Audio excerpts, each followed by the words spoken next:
Hello everyone, how are you guys doing today?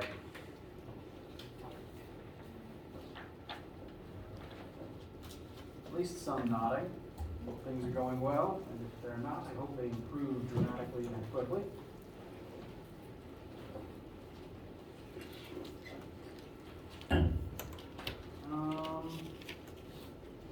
Any random questions before we get started today?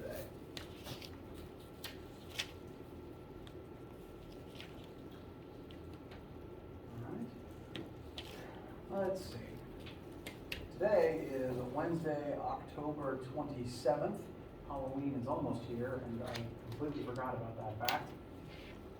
I hope that my church, my church always does a trunk and treat thing. I hope they're alright if I'm Shaggy for the 4th year in a row, because I have no other costume.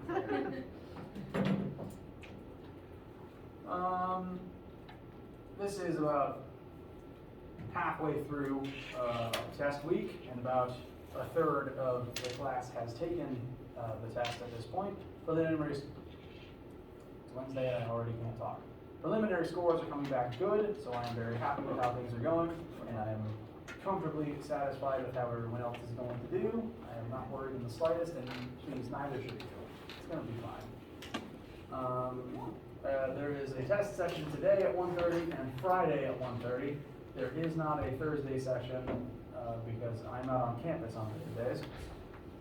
If for any reason you haven't taken it yet and you can't make either of those times, literally for any reason, please let me know. I can work out a time for you to take it next week, but I need to know about it and have the email chain documented.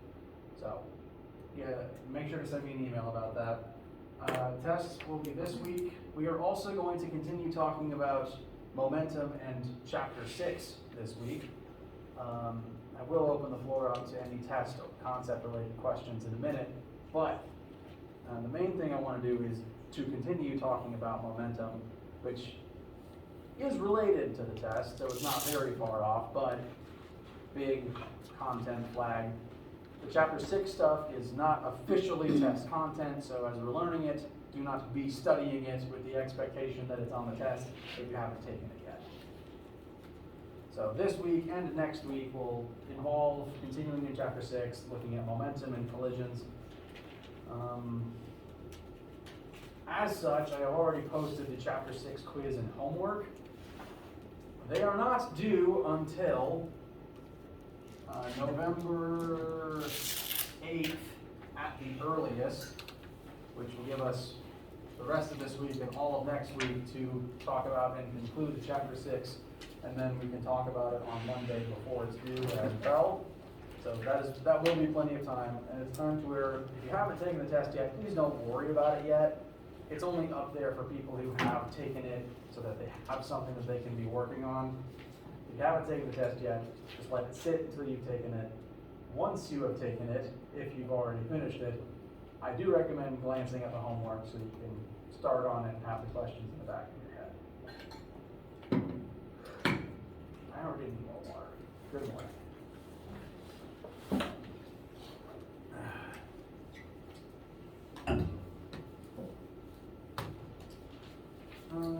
We are scheduled to maintain about a chapter a week on average until Thanksgiving. And the main premise of this class, 1500 as opposed to 1510, is primarily physical, mechanical motion and forces.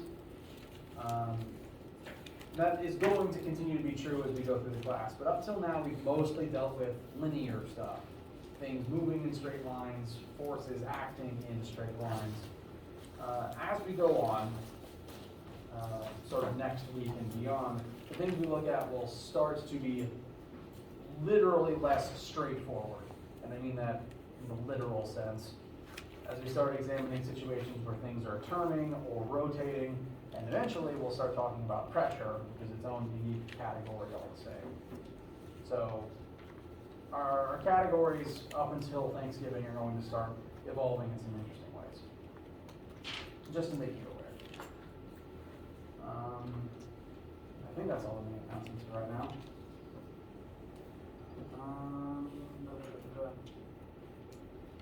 So any questions about absolutely anything, be it test related or upcoming schedule related.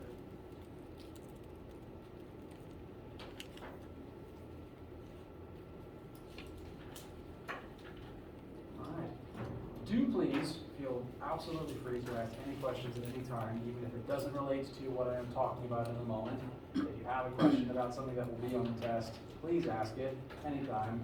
Please cut me off. I'm fine with it, really. I encourage it. But if there's nothing just yet, then we will go ahead and begin, or I guess actually resume, our discussion of Chapter 6 and momentum.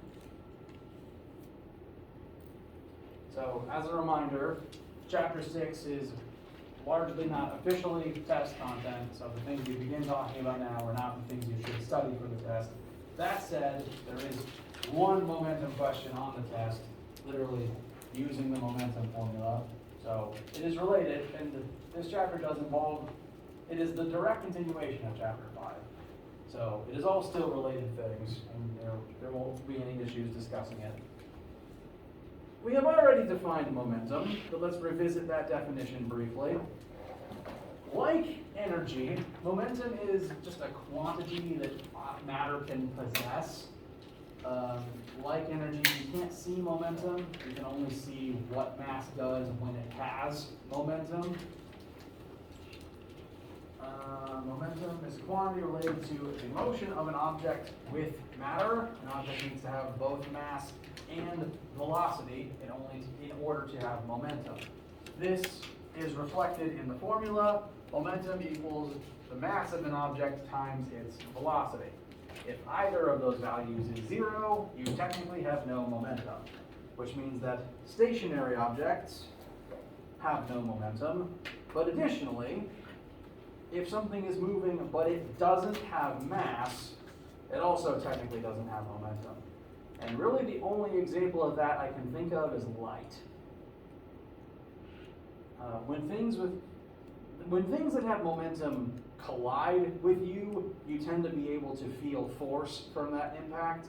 But when light hits you, at least us as humans, we don't really feel force. You just feel heat. So light is a different kind of weird thing, and we'll leave what it is and how it can move without momentum up to other scholars.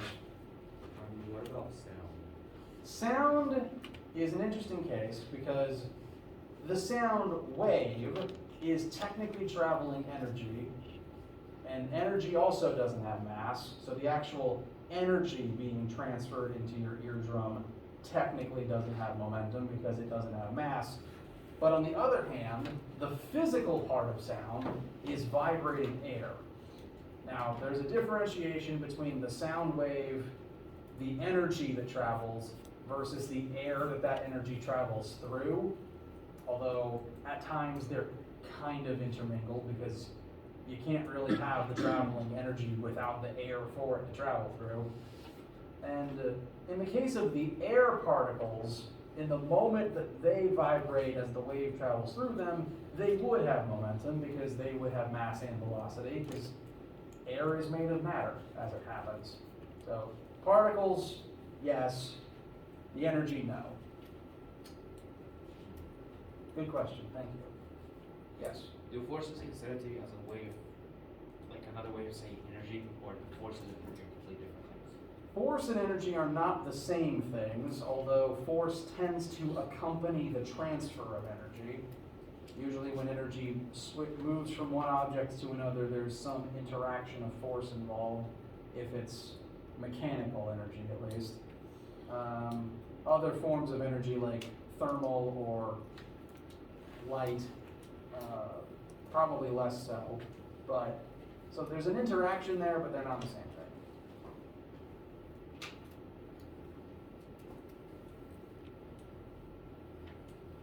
Good questions today. So, momentum, by this definition, is very similar to kinetic energy. Both require mass and velocity, and frankly, whenever an object has one, it will also have the other. Because, well, if mass isn't 0 and velocity isn't 0, you would get a number for momentum that isn't 0, And those same numbers would give you a kinetic energy that is also not zero. So they go directly hand in hand, and they both involve the motion of objects with mass.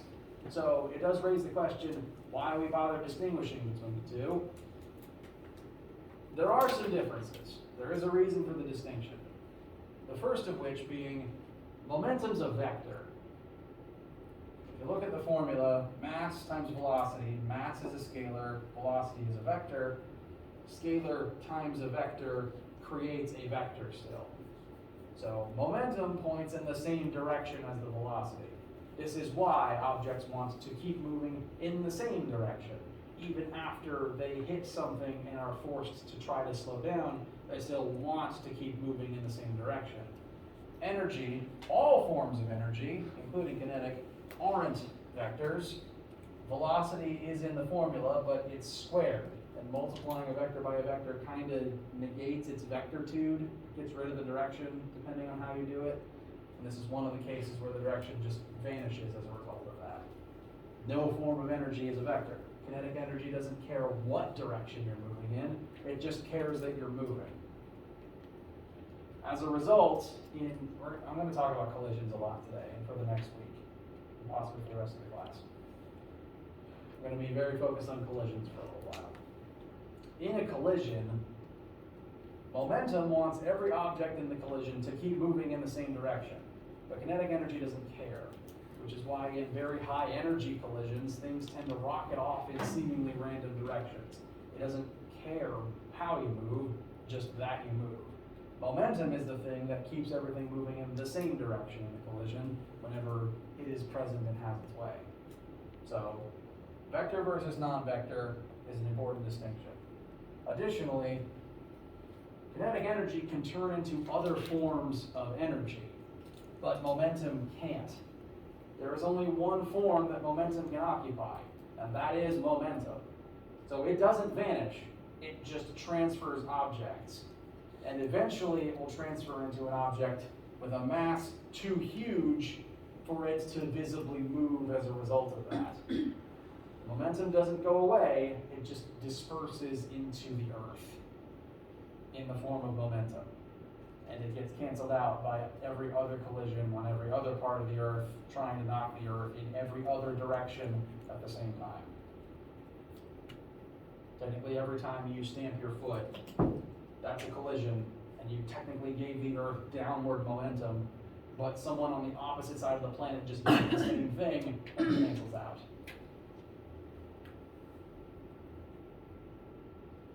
That was kind of a broad example. Any questions or issues so far? Okay. So there are differences. We'll continue studying those differences as we go. Before we use the formula, I do want to point out a few quirks.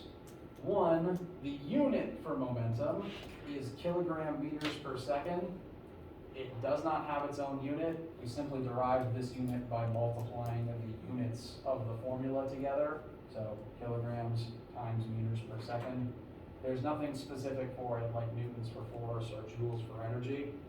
And my best explanation as to why we never invented one, at least in the West, where we're all still basing things off of Newton's work, is because Newton is the guy that, wrote all this down, and then everyone is still reading about it. But we already used his name for the force unit, and we didn't want to use Newton's again. And apparently no one thought to call it Isaac's instead. For whatever reason, this is the unit. Additionally, it is kind of weird that the variable is a rho instead of an m, but we used m for mass, and even though lowercase m is usually used, sometimes we use uppercase m as well for mass. M is used for pretty much nothing other than mass in physics, which, well, I guess we just stole a letter from the Greeks instead. There's a lot of jokes as to why this one, though. This is a lowercase rho, which I believe, well, I know it's spelled like this in English. I believe it's basically the Greek counterpart to the letter P and not R. At least it looks like a P in both upper and lowercase. And there's a lot of jokes as to why. One of them is just, well, why don't you just call it momentum? And there's another weird, probably wrong story about when Newton was talking about his momentum research, he hadn't actually named it yet. And so he was at a cocktail party explaining his work, and he fished the olive out of his cocktail and was explaining momentum in terms of the olive and the pimento inside it. And so the story goes, the first word for it was pimento. There's no way this story was correct, because there's no way Newton ever went to a party in his life. Or at least not one where he was enjoying himself. He was very much like the man Tesla in that regard. At least that's how I know it. But this is our formula. It's pretty straightforward. And now let's use it.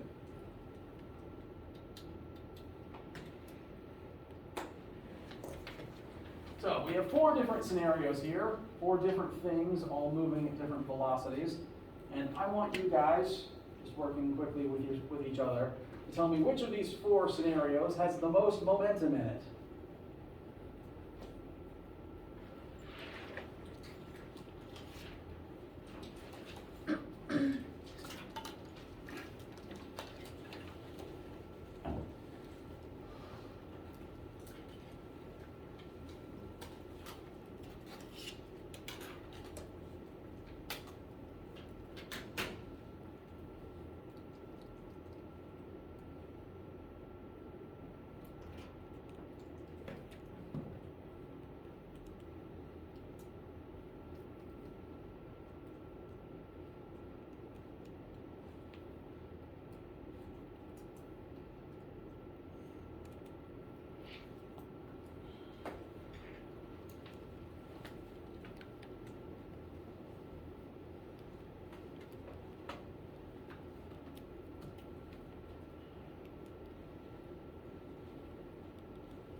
Cast your votes. Which one is the most? All right, that's at least 3 votes for C, I think, if I count nodding. We get 4, 5. Universal consensus. All right, C is the winner. Why is A, by default, not even in this running? It's not moving. It's not moving. V equals 0, momentum equals 0. So C wins, because after you look at B and D and perform the conversion that you have to conform, we want meters per second for velocity and kilograms for mass. C just has the highest combination that multiply to the biggest number. And using this sense of context with the numbers that you calculated here, 0, 10, 250, and 20, I want to cast your mind to the idea that momentum can be thought of as how hard it is to stop the moving object in question. The more momentum something has, the harder it is to physically grab hold of it and make it slow down. The less momentum something has, the easier it is to make something stop and slow down. The easiest thing to make stop is something that's already stopped. You don't have to do anything. So 0 momentum, takes 0 effort to keep it stationary. The car, despite having a very large mass, is moving incredibly slowly. I don't even know if the human eye would notice 0.01 meters per second, at least not at first. That's probably that's slower than idle speed. You would still have the brake on and be moving that slow. And so all it would take for a person outside of the car to stop this would just be put your foot on the bumper and not move. Does not take much effort. The bullet, despite moving very quickly, also doesn't really take a whole lot of effort to stop, because if it hits about anything, it's going to stop. It'll hurt, but it'll stop. The dog, meanwhile, kind of weirdly, is the hardest to stop. It would be the hardest thing for a human to grab and hold on to and drag to a complete standstill. If the visualization between the bullet and the dog is still kind of weird, envision the bullet striking like a log, and when the bullet hits the log, do you see the log moving much? Whereas if a dog plowed into that log at top running speed, is the log getting knocked over? Yeah. So, kind of weird, but the dog is harder to stop and it's bringing more force into that interaction, or at least more energy and more momentum into that interaction. And the thought of momentum as a numerical value for how hard something is to stop does draw a comparison between momentum and a different thing, not just kinetic energy, but also to the concept of inertia. We've talked about inertia. It is functionally Newton's first law. And I forgot Newton's first law for a second there. An object with mass is in motion or at constant rest. It will remain at constant motion or at constant rest until something else acts on it. Objects with mass wants to keep doing what they're doing. If it's moving at constant velocity, the mass wants to keep doing that. If the mass is staying still, the mass wants to keep doing that. So there is a similarity there. Moving objects want to keep moving. But the further difference between momentum and now inertia is you can have inertia at rest. You have no momentum at rest. If velocity is 0, you plug in a 0 and you get 0 momentum. Meanwhile, inertia, we tend to define inertia as mass. Mass is the direct measurement of inertia. So if this was hypothetically the formula for inertia, there's no V in it, it's just M. So if V is 0 and you still have mass, you still have inertia compelling the object to remain stationary. Momentum says nothing about that situation. It would have none, therefore momentum tells you nothing. It's at rest, it takes no efforts to keep it at rest. The object wants to stay at rest based on its inertia. Additionally, inertia is not a vector because there's no vector terms in it, it's just the mass, and mass isn't a vector. So inertia also doesn't care what direction something is moving in, it just cares that it keeps moving or that it keeps staying still. Momentum is the only one of these concepts that cares what direction the object moves in. And again, it's the reason why things keep moving in the same direction even after a collision occurs in an attempt to slow it down.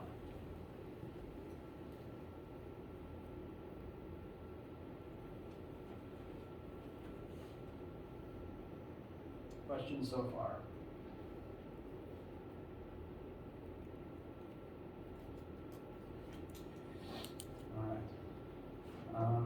I want to briefly reflect on this definition for collisions that I wrote and haven't read out loud yet, because we're going to be talking about a lot of collisions in the coming weeks.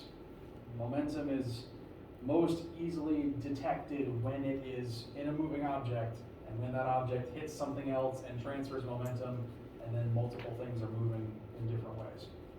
So a lot of the questions we're going to look at are collision type questions, and so the definition of a collision that we are going to be working off of is an interaction where two or more objects, both with mass, make contact and exchange energy and momentum.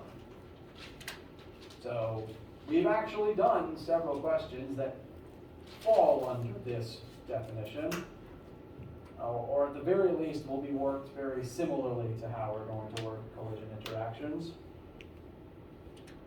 And frankly, a lot of things that you wouldn't think are collisions are just by this definition. For example, me throwing that marker, the act of me throwing it, is technically a collision. Because it was an interaction between two or more things with mass, me and the marker, where there was an exchange of energy and momentum. I gave the marker energy and momentum from myself, so that's technically a collision. It's just one where we start at rest and explode outwards. Or rather, technically I would be moving backwards in a frictionless world. Kind of like the recoil on a shoulder mounted cannon. You fire, you get knocked backwards, and the projectile goes that way. In a frictionless world, you'd slide until something stopped you, even just from throwing a marker. Yes. Does that mean everything that happens is considered to be as a collision? Basically, anytime you touch anything with your physical person, yes.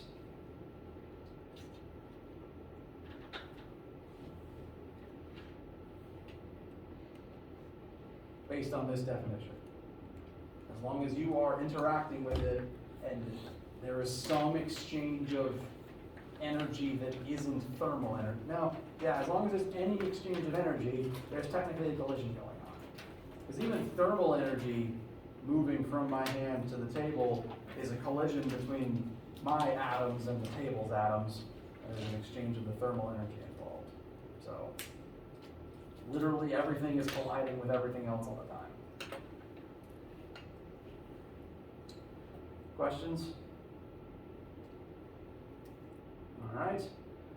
We will utilize this definition and the formula to examine a collision briefly. Just a nice introductory inelastic collision to show the basic starting point for a collision question.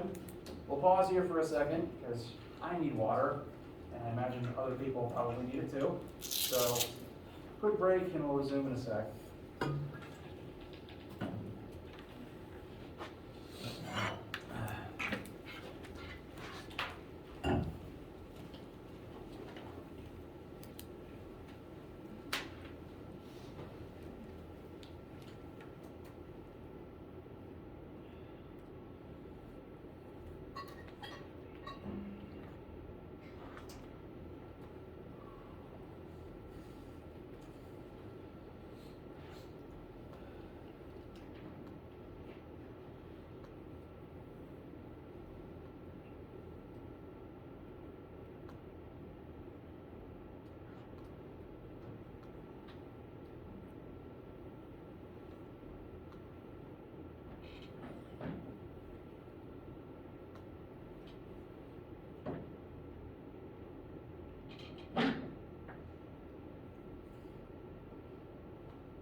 Huh?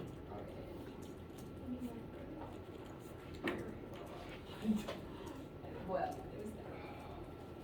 Consider me. That's like tall, you can't see, you cannot see. You have to touch this.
All right.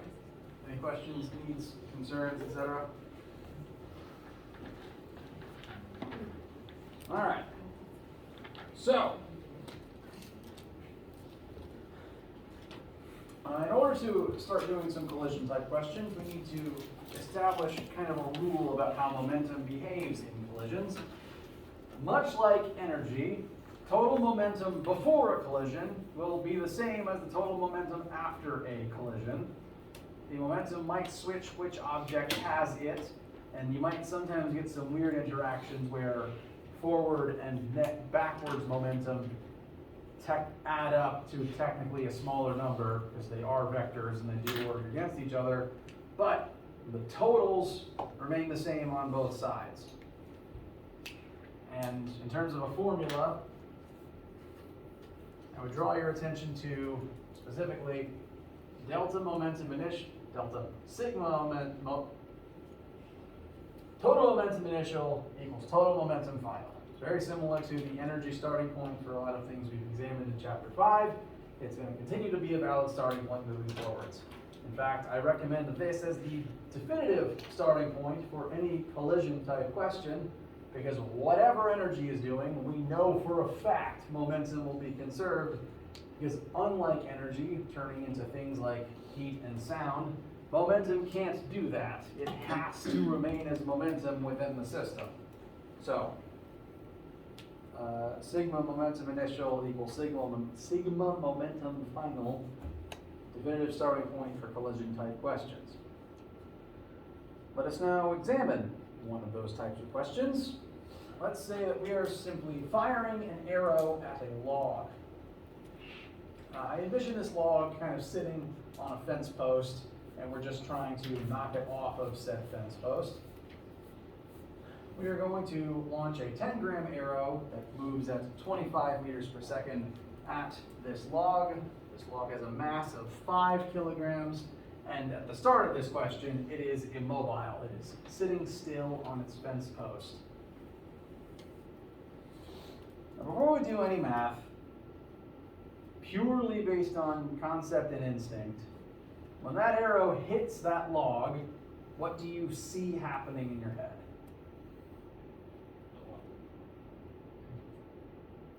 Well, it might, but if it does, it's not going to move a lot. It's going to move much slower than the arrow that hit it. Additionally, if it does move, It'd be a very small amount.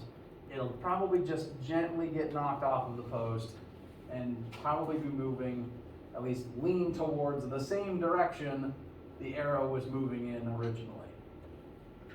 So that picture you see in your head, we are now going to validate that assumption with the math.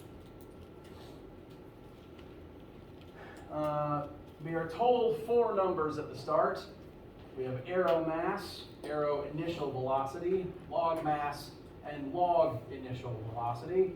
It's immobile, which we're going to take as 0 meters per second for its initial velocity. And our arrow mass was in grams. Do we want to keep it that way? No. Good job. So that I have already turned that into kilograms up here. So, first official question, how much momentum is in the system before the collision occurs? We want to know the total momentum from both objects added together before they ever actually collide. So, I'm going to start from the left side of our starting point. Total momentum initial is going to be made up of the momentums of each object based on their initial velocities. So I'm going to expand this again. So momentum arrow initial plus momentum log initial.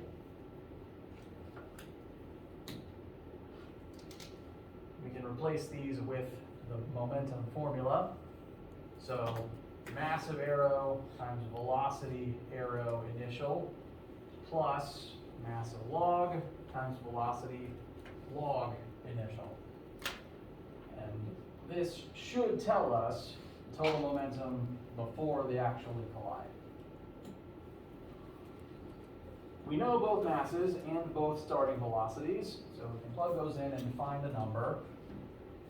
Arrow mass 0.01, arrow initial velocity 25, then the log's mass is 5, and the log's initial velocity is 0. So how much momentum is the log contributing? 0. It's not moving. All of the momentum at the start of this situation is in the arrow. And what does that total end up being? 0.025. Very good. And the units would be, very good, kilogram meters per second. So that is the total amount of momentum initially in this system before the two ever actually touch. And the arrow is bringing all of this to the table. The log contributes nothing right now. Next question though, how much momentum is in the system after the collision is complete? After the arrow has fully sunk into the wood?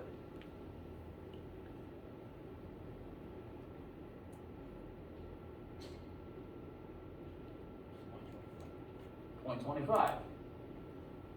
The initial total must equal the final total. So this is not only the initial total, it is also the final total. The arrow is bringing only that much momentum into the system, and after they collide and combine, they have to share it. They have to share that same total. Yes? Will it be the same scenario if we do an elastic? Technically, yes. Although if it was elastic, which I guess would be what would happen if the arrow had like a really bouncy rubber tip on it, the arrow would bounce off of the wood, and the wood would probably still get knocked over. But yes, this is the same regardless of whether it's elastic or inelastic. But is the velocity of the arrow would increase after it hits the log? It would, yes. But how the momentum will be the same? In the elastic version, there'd be more energy left in the system to allow that to happen. Additionally, notice that all of this momentum points in the same direction that the arrow moves in. If the arrow was knocked backwards in an elastic version, the log would still move this way, because that's the force that the arrow would hit it with a force pushing it in that direction. We would get an interesting kind of situation where this In this version that we are about to do, the arrow and the log combine and share this, moving together as one. In the elastic version, what would end up happening is this total momentum, rather than being split like, 0.24 of it technically residing in the log and 0.01 of it residing in the arrow, the split would probably look more like this.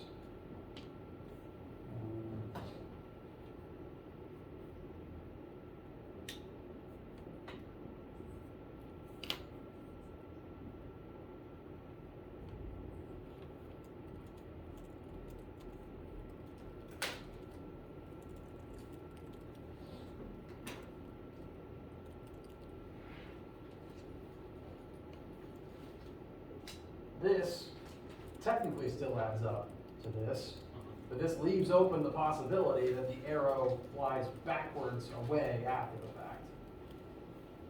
So this does happen sometimes. And we'll examine those cases more thoroughly later, because they are more complicated.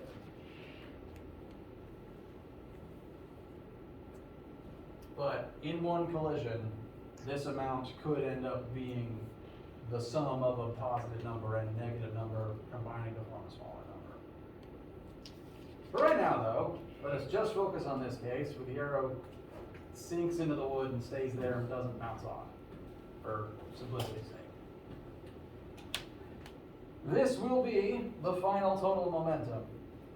So we can jump back up here and note that the initial side will equal the final side. And so our last question, how fast will they move together after they have hit and are now stuck? We will now fill in the final side to find that piece of information.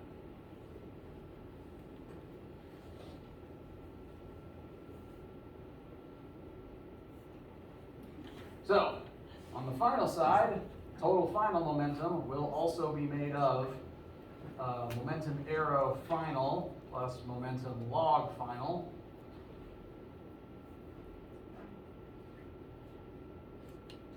And we can further break this down into mass arrow times the arrow's final velocity plus mass log times the log's final velocity. Now, if these two objects did not stick together, we would have to solve for two different final velocities here. Kind of like in the elastic case, if they don't stick together and they're both moving at different speeds afterwards, then there would be two unknown final velocities there, and we could not solve it with just this equation alone. But in this specific inelastic case, they're going to stick together and move at the same final velocity. So there's actually only one unknown here. It's the same VF split across the two masses. They'll move at the same speed because they're stuck together. They have to. So this elastic version is by far the simplest type of collision to be able to do, because you can just look at momentum. If they stick together afterwards, it makes your life a lot easier. Which is why we're starting here, and we'll look at the harder cases later. So, we do still know the masses, so we'll plug those in. 0.01 times VF plus 5 times VF. So it's the same VF in two different places. How do we go about rectifying that?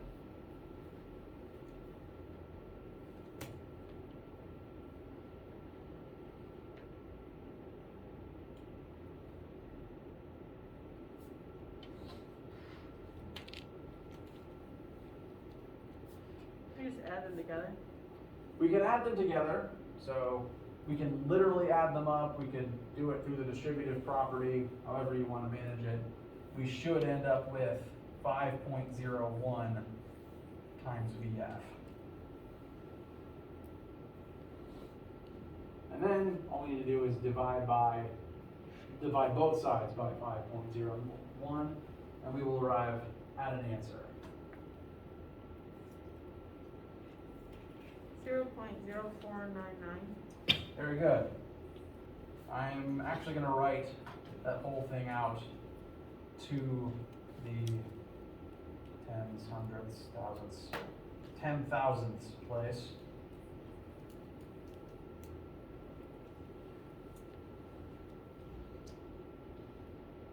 I notice two things about this answer. One,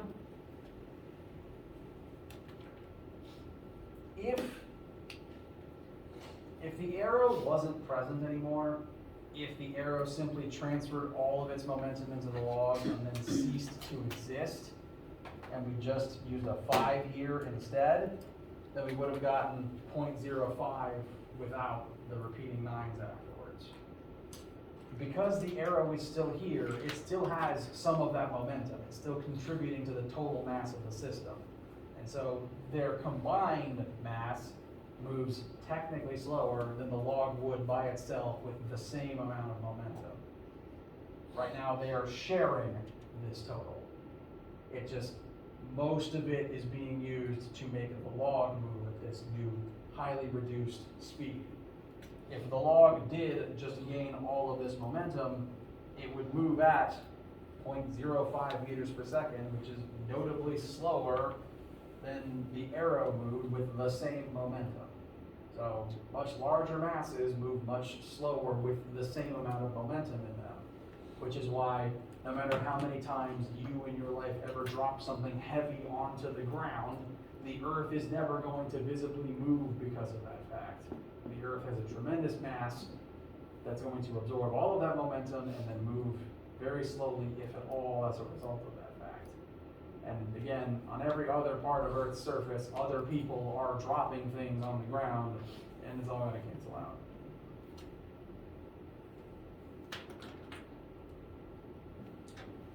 Any questions about any part of this example? All right. Yes.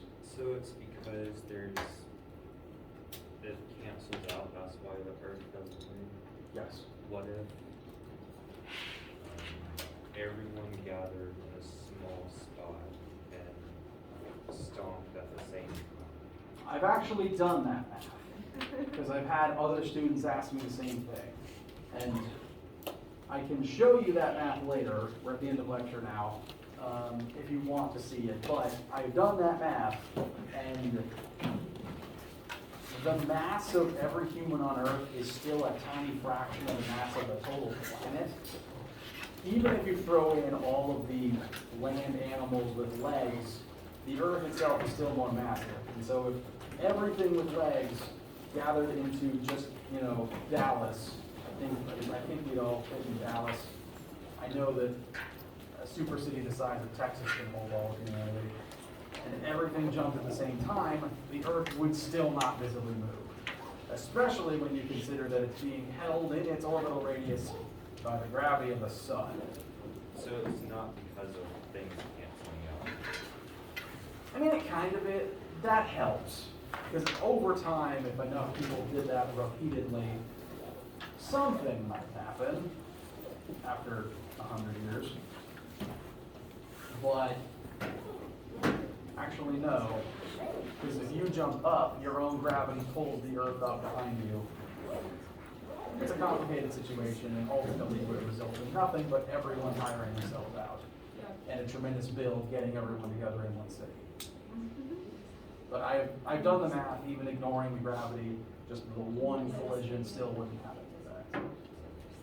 It takes like the moon hitting the earth to visibly make the earth move, which is why meteors are kind of a big deal. So, have a good day. Let me know any questions you have as you're studying, et cetera, et cetera. See you around.